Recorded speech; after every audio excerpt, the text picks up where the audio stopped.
Περιμένει ο πελάτη του, κύριε Αντώνη. 10:30 το ραντεβού. Σκάει 10:30 ένας άλλος πελάτης, ο Γιώργος, που είναι για τις 11. Ήρθε πιο νωρίς. Η ώρα πάει 11 παρά 25, 11 παρά 4, 11 παρά 10. Ο Αντώνης άφαντος. Ούτε ένα μήνυμα, ούτε μια ειδοποίηση, τίποτα. Λέω κι εγώ, αφού δεν ήρθε, ας πάρουμε τον Γιώργο, να μην τον αφήνουμε να περιμένει άδικα. Και όπως ξεκινάμε το κούρεμα, ποιος σκάει μύτη?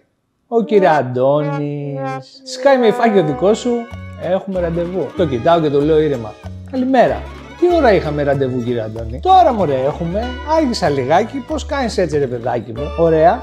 Αλλά δεν μας ειδοποίησατε, οπότε χάσατε το ραντεβού. Τώρα πρέπει να περιμένετε το άλλο κενό. Φουσκώνει ο κύριος Αντώνης από τα νεύρα του και μου λέει: Ξέρεις που είμαι εγώ? Αντιεπαγγελματίες, να πούμε, ένα τεταρτάκι άργησα, σιγά. Το αφεντικό σου είναι φίλος μου. Ξέρει ότι συμπεριφέρεις έτσι στους πελάτες? Το κοιτάω εγώ και το λέω: Εγώ είμαι το αφεντικό, τι λες? Μου κάνει: Τέλος πάντων, έπρεπε να με ενημερώσετε, έπρεπε να μου το πείτε. Μπορεί να είχα τροχαίο, να είχα χτυπήσει. Και του λέω εγώ: Μετά το τροχαίο θα πήγαινες πρώτα νοσοκομείο και μετά θα έρχομαι μια κούρεμα, ή πρώτα κούρεμα και μετά νοσοκομείο? Τέλος πάντων, δεν έβγαλα άκρη, έφυγε ο άνθρωπος.